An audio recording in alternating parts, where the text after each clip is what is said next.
శ్రీమద్ వాల్మీకి రామాయణం ఉత్తరకాండం 36వ సర్గమునందు బ్రహ్మదేవుని కరస్పర్శతో హనుమంతుడు పునర్జీవితుడు కాగా దేవతలు అందరూ అతనికి వరమును ప్రసాదించుట, మహర్షుల శాపం వలన ఆంజనేయుడు తన బలములను మర్చిపోవుట, అతడు సూర్యుని వలన శాస్త్రములను అభ్యసించుట గురించి వివరింపబడినది. అగస్త్య మహర్షి ఇంకనూ ఇట్లు పలుకుచున్నాడు. రఘురామ, పిమ్మట పుత్రుడు మిగుల దెబ్బతిని విండుట వలన మనఃఖేదంతోనున్న వాయుదేవుడు ఆ శిశువును చేతుల్లోకి తీసుకుని లేచి బ్రహ్మదేవుని ముందు నిలబడెను. బంగారు ఆభరణములను ధరించిన వాయుదేవుని యొక్క కుండలములు అటు ఇటు కదులుచు మిలమిలలాడుచుండెను. శిరస్సున ధరించిన దండలు కాంతులీనుచుండెను. పిదప ఆ మహాత్ముడు పితామహునకు మంత్రపూర్వకముగా 3 ప్రదక్షిణమునర్చి ఆయన పాదములపై వ్రాలెను. అంతటా వేదవేత్త అయిన ఆ బ్రహ్మ వాయుదేవుని లేవనెత్తి ఆ శిశువును చేతులతో నిమిరెను. పద్మసంభవుడైన బ్రహ్మదేవుడు పూర్తిగా స్పృశించినంత మాత్రముననే ఆ శిశువు జనములతో తడిసిన పైరు వలె తేరుకుని హాయిగా నుండెను. చైతన్యముతో శోభిల్లుచున్న శిశువును చూచి వాయుదేవుడు సంతోషముతో పొంగిపోయిను. వెంటనే అతడు తాను నిరోధించిన ప్రాణవాయువులను సమస్త భూతముల యందును ఎప్పటి వలె ప్రసరింపచేసిను. వాయు నిరోధము నుండి బయటపడిన ఆ ప్రజలు హిమపాతములకు గురి అయి మరలా వికాసమును పొందిన పద్మముల గల సరోవరము వలె ప్రసన్న చిత్తులైరి. ఐశ్వర్యము, ధర్మము, యశస్సు, సంపద, జ్ఞానము, వైరాగ్యము అను 6 గుణములతో శోభిల్లువాడును, త్రిమూర్తుల్లో ముఖ్యుడును, ముల్లోకముల యందును నివసించుచుండువాడును, దేవతల చేత పూజింపబడుచుండువాడును అగు బ్రహ్మదేవుడు వాయువునకు ప్రేమను కూర్చుటకై ఇంద్రాది దేవతలతో ఇట్లు వచించెను. మహేంద్ర, ఈశ్వర, వరుణ, యమధర్మరాజ, కుబేర, మీరు సమస్త విషయములను ఎరిగిన వారే. అయినప్పటికీ నేను చెప్పుపోచున్న ఈ హితవచనమును శ్రద్ధగా ఆలకింపుడు. ఈ శిశువు మీకు మున్ముందు సహాయపడవలసిన కార్యములు పెక్కుగలవు కనుక వాయుదేవుని తృప్తికై మీరు ఈ బాలునకు వరములను ప్రకటించుడు. పిమ్మట సహస్రాక్షుడైన దేవేంద్రుడు ప్రసన్నముఖుడై సంతోషముతో బంగారు పద్మముల హారమును ఆ బాలుని మెడలో అలంకరించి ఇట్లనెను.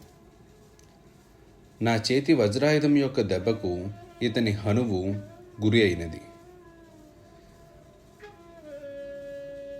అందువలన నేటి నుండి ఈ కపివరుడు హనుమంతుడుగా ఖ్యాతి వహించును. అంతేకాక ఈయనకు అద్భుతమైన మరి ఒక మహావరమును కూడా ఇచ్చుచున్నాను. ఇక మీద నా వజ్రాయుధము వలన ఇతనికి ఏ హానియూ కలుగదు.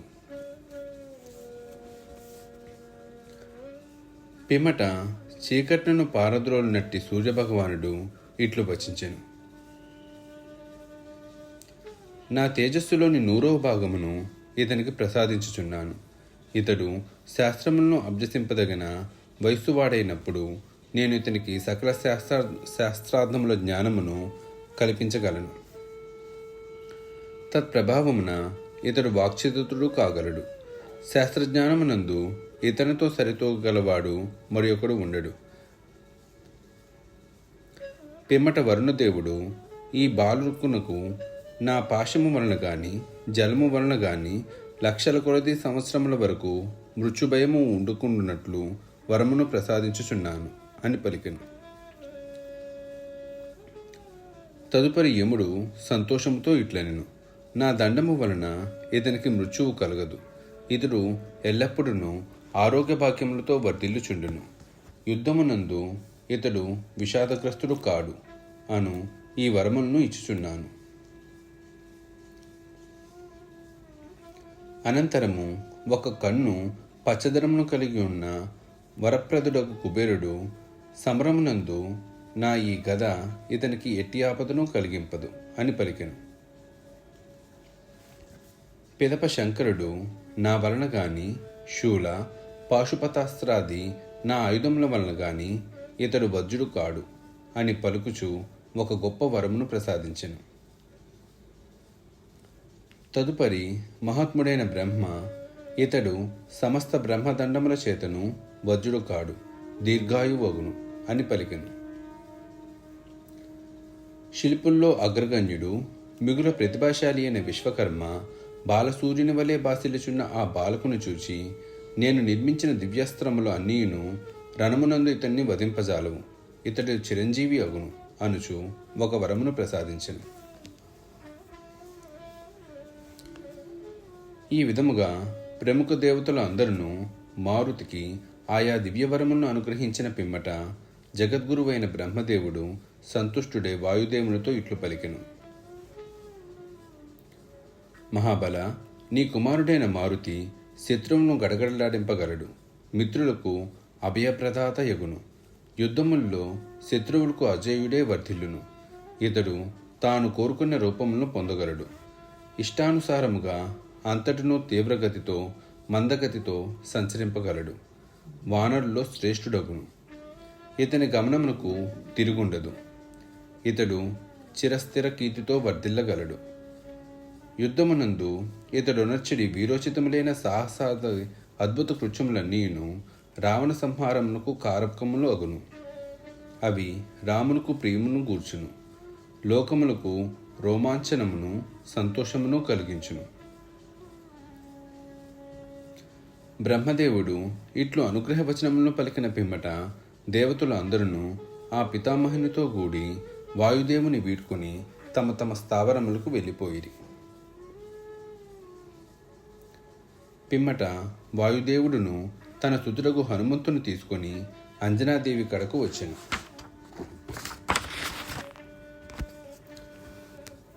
అనంతరము దేవతలు ఆ మారుతిగా అనుగ్రహించిన వరములను కూర్చి ఆమెకు వివరించి వెళ్ళిపోయాను.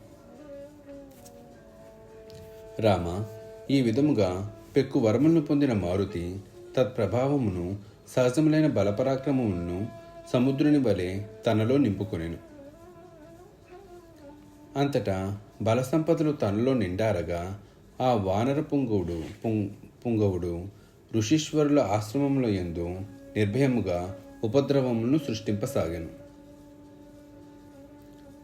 ప్రశాంత చిత్తులైన మహర్షుల యొక్క యజ్ఞవేదికల యందలి శుశ్రువాది సాధనములను ఇతర పాత్రలను భగ్నమనొచ్చుచుండెదను.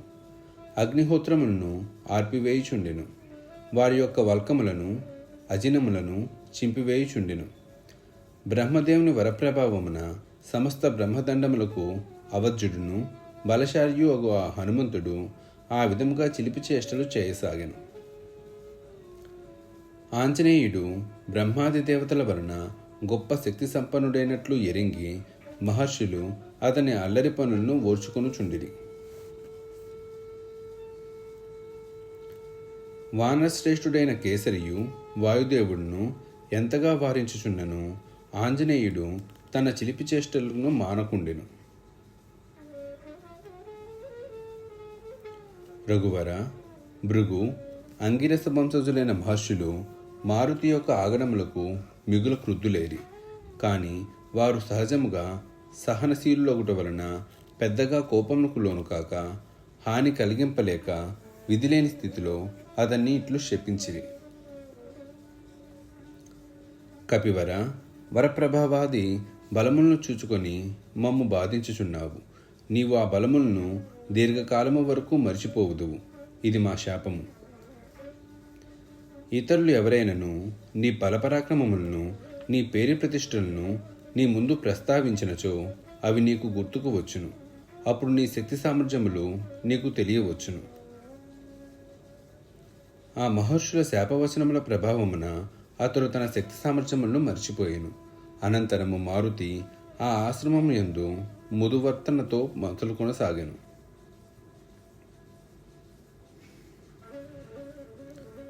ఆ కాలమున వృక్షసరసుడను కపిశ్రేష్ఠుడు వానరులకు రాజుగా నుండెను.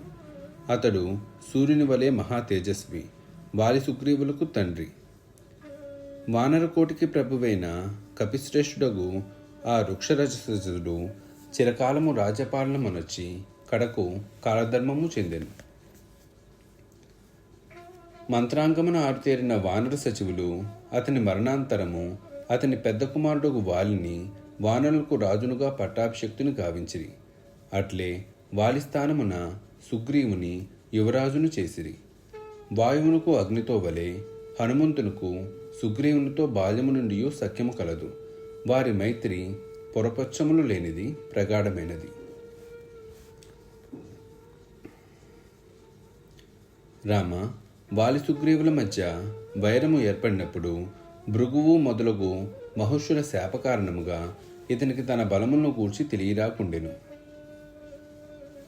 రఘువర, వాలి దాటికి తట్టుకొనలేక దేశములు పాలై తిరుగుచున్న సుగ్రీవునకు మారుతికి గల వరబలమును తెలియదు. ఆ వాయుసుతుడును తన బలమును తాను ఎరుగలేకుండెను. హనుమంతుడు సింహపరాక్రముడు. వాస్తవముగా ఆయన ముందు వాలి ఏనుగు వంటి వాడు. హనుమంతుడు ఋషులచే శక్తుడైనందున అతని శక్తి సామర్థ్యములు అతనికి గుర్తుకు రాకుండెను. అందువలన అతడు వాలి సుగ్రీవుల రణమునందు శక్తిహీనుని వలె వాలిని ఎదుర్కొనకుండా నిలిచిపోయెను. అనగా సింహబలుడైన మారుతి బల విస్మృతి కారణముగా విధి వైపరీత్యమున తన ముందు ఏనుగు వంటి వాడైన వాలిని నిలువరింపక మిన్నకుండెను. పరాక్రమము, ఉత్సాహము, బహుముఖ ప్రజ్ఞ, తిరుగులేని ప్రతాపము, శౌశీల్యము, వచోమాధుర్యము, నీతి, అనీతి అను వాణియందలి విచక్షణా జ్ఞానము, చిత్తగాంభీర్యము, చాతుర్యము, శౌర్యము, ఆపదల యందు తొనకొక ఉండుట అను ఉత్తమ లక్షణముల యందు హనుమంతుని మించిన వాడు ఈ లోకమున లేనే లేడు. కపివరుడైన ఈ వాయుసుతుడు సూర్యునికి అభిముఖముగా నుండి సంయోచితంగా ప్రశ్నించుచు వ్యాకరణ శాస్త్రమును నేర్చుకొనుచుండెడివాడు. ఆ అధ్యయన సమయమున అతడు ఆ మహావ్యాకరణ గ్రంథమును చేబూని పఠించుచు ధారణ చేయుచు ఉదయాద్రి నుండి ఆస్త్రాది వరకు సూర్యభగవాను అనుసరించుచు సాగిపోచుండెడివాడు. ఈయన తన జిహ్వాగ్రమున నిలుపుకున్న విద్యావైభవములు అనూహ్యములు. ఈ వానరోత్తముడు సూత్రములను, వృత్తిని, వార్తికములను, భాష్యమును, సంగ్రహమును బాగుగా అధ్యయనమునొచ్చి ధారణ చేసెను. సంగీతాది ఇతర శాస్త్రములు ఎందును ఇతడు విశారదుడు. అట్లే ఛందశాస్త్రమునందు పారంగతుడు. ఈ సకల శాస్త్రముల పరిజ్ఞానమునందు ఇతనితో సాటి రాగలవాడు మరొకడు లేడు. సమస్త విద్యల యందును తపోవిధానముల యందును ఇతడు దేవతలకు గురువైన బృహస్పతి అంతటి వాడు. నవవ్యాకరణ సిద్ధాంతములను పుక్కిటబట్టిన వాడు. రామ, నీ అనుగ్రహమున ఇతడు రాబోవు కల్పమునందు బ్రహ్మ కాగలడు. యుగాంతమున భూమండలమున జలప్రలయము గూర్చుటలో ఇతడు సముద్రుని ఎంతటి వాడు. మహాప్రలయమున సంవర్తకాగ్ని వలె లోకమును దగ్ధమనర్పగలవాడు. యుగాంత కాలమున విలయము కలిగించుటలో యముని ఎంతటి వాడు. ఇంతటి ప్రతిభామూర్తి అయిన హనుమంతుని ఎదుట నిలువుగల మొనగాడెవడు? ఈ మారుతీయును సుగ్రీవుడు, మైందుడు, ద్వివిధుడు, నీలుడు, తారుడు, అంగదుడు, నలుడు, రంభుడు మొదలగు మహాకపీంద్రులు ఎల్లరును నీ కార్యమునకు తోడ్పడుటకై దైవాంశములతో ఉద్భవించిరి.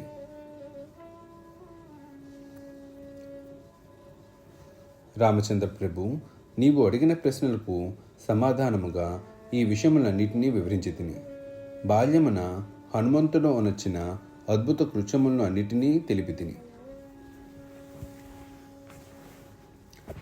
అగస్త్యుని పలుకులను విని రామలక్ష్మణులు, వానరులు, రాక్షసులు మిగులు ఆశ్చర్యపడిరి. అంతటా అగస్త్యుడు యోగుల హృదయముల్లో నివసించుచు ఆనందింపచేసిడి రామ, నీవు చెప్పిన విషయములన్నిటినీ నీవు సావధానముగా వింటివి. మాకు నీ దర్శన భాగ్యము అబ్బినది. నీతో సంభాషించగలుగుట మా అదృష్టము. ఇక మేము వెళ్ళి వచ్చేదము అని పలికెను. మహాతేజస్వి అయిన అగస్త్యుని వచనములను విన్న అనంతరము శ్రీరాముడు ప్రాంజలి అయి ఆ మహర్షికి ప్రణమిల్లి ఇట్లు పలికెను. మహర్షి, నేడు దేవతలు, మా పితృదేవతలు నా ఎడ అనుగ్రహంతో ఉన్నారు. మిమ్ము దర్శించడం వలన మేము మా బంధువులతో సహా నిత్య సంతుష్టులమైతిమి. ఇప్పుడు నా మనస్సులో ఒక వాంఛ పొడసూపినది. దానిని మీకు విన్నవింతును. నా నిమిత్తమై మీరు దయతో దాన్ని నెరవేర్పవలెను. నేను వనముల నుండి వచ్చిన పిమ్మట పౌరులను, జానపదులను వారి వారి కార్యముల యందు వినియోగించి తిని, మీ వంటి సత్పురుషుల యొక్క అనుగ్రహముతో యజ్ఞములను చేయదలిచి తిని.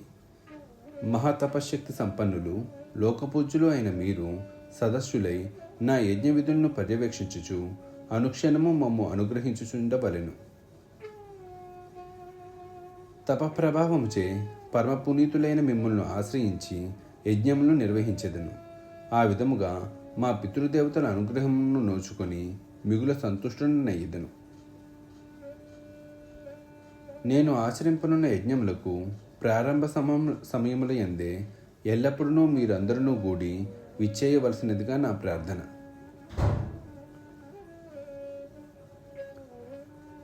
తపోధనులైన అగస్త్యాది మహర్షులు అందరూ శ్రీరాముని ప్రార్థనను విని ఏవమస్తు అని పలికి అచ్చటి నుండి బయలుదేరిరి.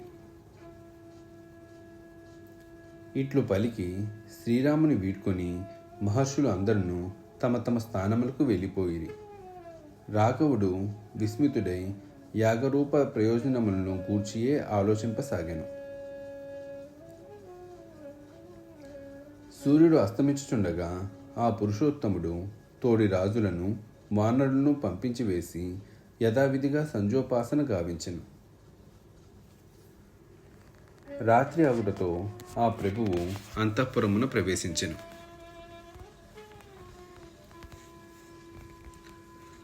వాల్మీకి మహర్షి విరచితమై ఆదికావ్యమైన శ్రీమద్ రామాయణం నందలి ఉత్తరకాండమునందు 36వ సర్గము సమాప్తము.